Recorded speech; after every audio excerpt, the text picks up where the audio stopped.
இந்த நாள் நம்முடைய ஆவிக்குரிய சிந்தனைக்காக 2 ராஜாக்கள் 6ஆம் அதிகாரம் 6ஆம் 7ஆம் வசனத்தை நான் வாசிக்கிறேன். தேவனுடைய மனுஷன் அது எங்கே விழுந்தது என்று கேட்டான். அவன் அந்த இடத்தை காண்பித்த போது ஒரு கொம்பை வெட்டி அதை அங்கே எரிந்து அந்த இரும்பை மிதக்க பண்ணி அதை எடுத்துக்கொள் என்றான். அப்படி அவன் தன் கையை நீட்டி அதை எடுத்துக்கொண்டான்.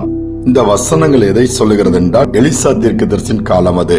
அப்பொழுது தீர்க்கதரிசியின் புத்திரர்கள் எல்லாம் இருக்கிற இடம் ரொம்ப நெருக்கமாக இருந்ததுனாலே தங்களுடைய கூடாரங்களை பெரிதாக்க மரங்களை வெட்ட போகலாம். தீர்க்கதரிசியும் கூப்பிடுகிறாள், அவரும் கூட போகிறார். யோர்தான் பகுதியில அந்த நதி ஓரத்தில் இருக்க மரங்களை வெட்டுகிறார்கள். வெட்டும் பொழுது ஒருவனுடைய கோடாரி தண்ணீரில் விழுந்து விடுகிறது. அவன் அழுகிறான், புலம்புகிறான். ஐயோ, அந்த கோடாரி என்னுடையதல்ல, இரவலாக நான் வெட்டும்படியா வாங்கி வந்தேன், தண்ணீரில் விழுந்து விட்டது, நான் என்ன பதில் சொல்வேன் சொல்லும் பொழுது அப்பதான் எலிசா தீர்க்கதரிசி அந்த தீர்க்கதரிசியின் புத்திரன் மரவெட்டினவனை பார்த்து அது எங்கே விழுந்தது என்று சொல்லி கேட்கிறான். அப்பொழுது அவன் அந்த இடத்தை காண்பிக்கிறான். காண்பித்த ஒரு கொம்பை வெட்டி அந்த இடத்திலே தீர்க்கதரிசியாகிய எலிசா எறிகிறார். உடனே அந்த தண்ணீரில் மூழ்கி இருக்கிற அந்த இரும்பு மிதக்கிறது. பாருங்கள், காட்ஸ் டூயிங். ஆண்டோட அந்த தீர்க்கதரிசிக்கு தேவன் கொடுத்த வல்லமையை பாருங்கள். உடனே அந்த தீர்க்கதரிசி சொல்றான், உன்னிடையே கை நீட்டி எடுத்துக்கொள். அவன் சந்தோஷமா அதை எடுத்துக் கொள்கிறான். அநேக நேரத்திலே நன்மைகள் நம்ம விட்டு போகும்பொழுது சோர்ந்து போய் விடுகிறோம். ஆசீர்வாதங்கள் நம்ம விட்டு போகும்பொழுது கலங்குகிறோம். வாய்ப்புகள் நமக்கு கிடைக்காமல் போகும்போது என்ன செய்வதென்று அங்கலாய்க்கிறோம். இனி அவ்வளவுதானாண்டு முடிவுக்கு வந்து விடுகிறோம். இல்லை, தேவன் அதை திருப்பி கொடுக்க வல்லமை உள்ளவரா இருக்கிறார். எதுவாக இருந்தாலும் சரி, சரீரத்தில் சுகத்தை இழந்திருக்கலாம், பலத்தை இழந்திருக்கலாம், அல்லது பணத்தை இழந்திருக்கலாம், அல்லது நல்ல ஒரு ஆசீர்வாதமான காரியங்களை, பொருட்களை நீங்கள் இழந்திருக்கலாம். இழப்பு அவ்வளவுதான், இனி திரும்ப பெற்றுக்கொள்ள முடியாது என்று நீங்கள் நினைக்கலாம். பரலோகத்தின் தேவன் அதை திரும்ப உங்களுக்கு கொடுக்க வல்லவரா இருக்கிறார். அது மூழ்கி போனாலும் சரி, அது அழிந்து போனாலும் சரி, காணாமல் போனாலும் சரி, தண்ணீரிலே இரும்பை மிதக்க பண்ணின தேவன் அவரை நோக்கி கூப்பிடும் பொழுது அவருக்கு அந்த காரியங்களை தெரிவிக்கும் பொழுது, ஆண்டவரே இது இப்படி ஆகிவிட்டது, நான் என்ன செய்வேன் சொல்லி அவருக்கு தெரிவித்து விண்ணப்பம் பண்ணுவீர்கள் என்று சொன்னால் கர்த்தர் அங்கு ஒரு அற்புதத்தை செய்வார். அதிசயம் அங்கு நடக்கும். மூழ்கி கிடக்கிற இரும்பு கூட தண்ணீருக்கு மேல மிதந்து உங்கள் கண்கள் பார்வைக்கு உங்கள் கைகளை நீட்டி எடுத்துக் கொள்கிற அளவுக்கு அது வந்துவிடும். இதைதான் ஆண்டவர் செய்ய விரும்புகிறார். இன்னைக்கு கை கேட்டல, அது எனக்கு கிடைக்கல, வாய்க்காம போயிடுச்சுன்னு சொல்லி புலம்புறீங்களா? இந்த நாள்ல கர்த்தரை நோக்கி பார்த்து அவர்கிட்ட சொல்லுங்க, ஆண்டவரே நான் என்ன செய்வேன், இது என்ன விட்டு போயிடுச்சுத. நிறைய நேரம் உங்கள் குடும்பங்கள் அப்படி பார்க்கலாம். பிள்ளைகள் உங்களை விட்டு பிரிந்து போகலாம். சூழ்நிலை உங்களுக்கு விரோதமாய் மாறி இருக்கலாம். யாரும் புரிந்து கொள்ளாமல் கூட இருக்கலாம். வேலை இழந்திருக்கலாம்.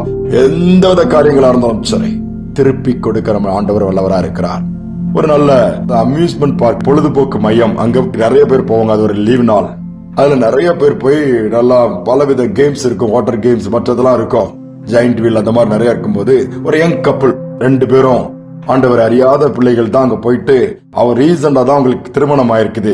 சரி, சந்தோஷமா அங்க போய் என்ஜாய் பண்ணலாமா, அந்த இதுல போய் நேரத்தை கழிக்கலாம்னு சொல்லி போகும்போது திரளான கூட்டம் ஜனங்கள், இவங்களும் போய் அதுல ஒவ்வொன்னா ஒவ்வொரு கேமா விளையாடிட்டு வரும்போது ஒரு வாட்டர் கேம்ல போய் இவங்களும் தண்ணிக்குள்ள இறங்கி விளையாடிட்டு இருக்கிறாங்க.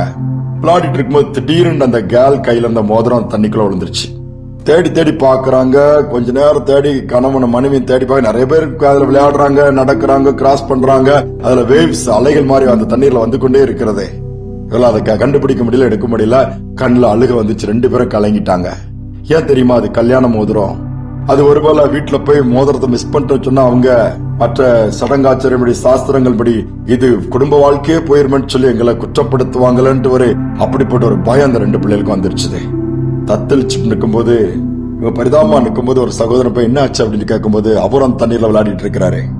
இல்ல, என் மனைவியுடைய மோதிரம் மிஸ் ஆயிடுச்சு, இதுல தண்ணிக்குள்ள விழுந்துச்சு, நாங்க தேடி தேடி பார்த்தோம், கிடைக்கல, வீட்டுக்கு எங்களுக்கு போக முடியாது, நீ போன எல்லா பெரியவங்களும் வேற மாதிரி சொல்லுவாங்க, ஐயோ மோதிரம், கல்யாண மோதிரம் காணாம போச்சுன்னா குடும்பம் நீ உட்படாத ஒரு வேற மாதிரிலாம் போயிடும் சொல்லுவாங்க, இது ஒரு பெரிய அதுக்கு சகனமா இருக்குமெல்லாம் சொல்லுவாங்கன்னு பல காரியங்கள் சொல்லும் போது இந்த சகோதரன் சொன்னா, நான் கவலைப்படாண்டா, நாம தேட போறோம், நான் ஒரு சின்ன ஜெபம் பண்றேன், ஜெபம் பண்ணிட்டு நம்ம தேடுவோம், உங்க கையில நிச்சயமா அதை ஆண்டவர் எடுத்து கொடுப்பாருங்க போது இவங்களுக்கு ஒரு பக்கம் ஆறுதல், மறுபக்கம் நம்பிக்கையும் இல்ல. சரி பிரதர், நீங்க வேணா பாருங்களேங்கும் போது இவர் ஜெபம் பண்ணிட்டு இவர் தேட ஆரம்பிச்சாரு. கையில கிடைச்சிருச்சு. கிடைச்ச உடனே அந்த மோதிரத்தை எடுத்து அவங்க கையில கொடுத்தது அவங்க அடைந்த சந்தோஷத்துக்கு அளவே இல்லைன்னு சொல்றாரு. அவ்வளவு சந்தோஷம் மட்டுமல்ல, கைய 2 பேரும் குப்பியா, பிரதர் நாங்க வாழ்க்கையில இதை மறக்கவே மாட்டோம், தேங்க்யூ சோ மச். அதோட மட்டும் இல்ல, உங்க ஆண்டவருக்கு தேங்க்யூ ஜீசஸ் சொல்லிட்டு சந்தோஷமா கடந்து போனாங்களாம். பாருங்க, ஆண்டவரை நோக்கி கூப்பிடும் போது எப்படிப்பட்டவர்களுக்கா கூட யாராக இருந்தா கூட அவர் நன்மை செய்கிறாரு, அற்புதங்களை செய்தாரு, இழந்து போனதை கிடைக்க செய்யறாரு. இங்க யாரா கூட இருக்கலாம், நம்மளை உருவாக்கினவர் நம்முடைய ஆண்டவர் இயேசு. அவரை நோக்கி கூப்பிட்டு பாருங்களேன், உங்களுக்கு அந்த இடத்துல ஒரு அற்புதம் நடக்கும், காரியங்கள் வாய்க்கும், நிச்சயமா நீங்க பெற்றுக்கொள்ள முடியும். நீ அந்த உன்னதமான தேவனை நோக்கி கூப்பிடுவோம். மங்கள் அன்பின் தகப்பனே, இந்த காலை நேரத்தில் நம்முடைய சமூகத்தில் நாங்க வரப்பா, இரும்பை கூட மிதக்க பண்ணுகிற தேவன் நீர் ஆண்டவரே, முடியாததை கூட முடிய பண்ணுகிறவன் நீர், சூழ்நிலை கூட மாற்றுகிறவன் நீர். மனிதர்கள் எல்லாம் இது அவ்வளவுதான் சொல்லலாம், இல்ல என்னால் முடியும் சொல்லி நீர் அதை முடித்து கொடுக்கிறவரப்பா. காரியம் முடியலையே, ஆரம்பித்து பாதியில நிக்குத, என்ன செய்வனேன்னு தத்தளிப்புல இருக்கலாம், அல்லது மேன்மையான காரியம் என்னை விட்டு போயிடுச்சுது, இன்னைக்கு இதனால இன்னைக்கு குடும்பத்துல பிரச்சனையே அதனாலதான் சொல்லி பிரச்சனையோட வேதனையோட இருக்கு, பிரச்சனைகளை தீர்வு கிடைக்காம அப்படியே போராடிட்டு இருக்கிற சூழ்நிலை இருக்க பிள்ளைகள் இதை கேட்டு இன்னைக்கு நோக்கி கூப்பிடுவாங்கன்னா, தூரமா போனது, தொலைந்து போனது, கைவிட்டு போனதெல்லாம் இன்னைக்கு திரும்ப வரட்டும்பா. இந்த பாக்கியத்தை கொடுங்க, நிச்சயமாக மால் செய்ய முடியும்.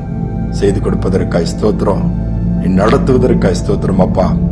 அற்புதங்களை பெற்றுக் கொள்ளட்டும், இந்த நாமத்தை உயர்த்தும்படியா அனுக்கிரகம் பண்ணுங்க. இந்த நாள் முழுவதும் பிரசனம் இருக்கட்டும், சமூகம் முன் சொல்லட்டும், துதிக நம்மை ஏற்றுக்கொள்ளும். இயேசுவின் நாமத்தில் வேண்டிக் கொள்கிற நல்ல பிதாவே, ஆமேன் ஆமேன். எறும்பை கூட மிதக்க பண்ணுகிற ஆண்டவர் நம்மோடு கூட இருக்கிறார். இவைகள் எல்லாம் மூழ்கி விட்டதோ, அல்லது எவைகளினால் நீங்கள் மூழ்கி போயிட்டீங்களோ, வாழ்க்கையே மூழ்கிடுச்சுது, கடனில் மூழ்கிட்டோங்கிறீங்களா, கர்த்தர் மீண்டும் மிதக்க பண்ணுவார், தூக்கி நிறுத்தி நடக்க பண்ணுவார். இந்த நம்பிக்கையோட இந்த நாளை தொடருவோம். மீண்டுமாய் நாளை தினம் சந்திப்போம். நமது நியூ கவர்னன்ஸ் ஸ்டோன் மினிஸ்ட்ரி சேனலை லைக் பண்ணுங்க, ஷேர் பண்ணுங்க, கமெண்ட் பண்ணுங்க, சப்ஸ்கிரைப் பண்ண மறக்காதீங்க. அப்படியே பக்கத்துல இருக்கிற பெல் ஐக்கானை கிளிக் பண்ணி ஆல்ன்ற ஆப்ஷனை கொடுத்துக்கோங்க. அப்பதான் நாம போடக்கூடியதான வீடியோஸ் எல்லாமே டெய்லி உங்களுக்கு நோட்டிபிகேஷன்ல வரும். God bless you.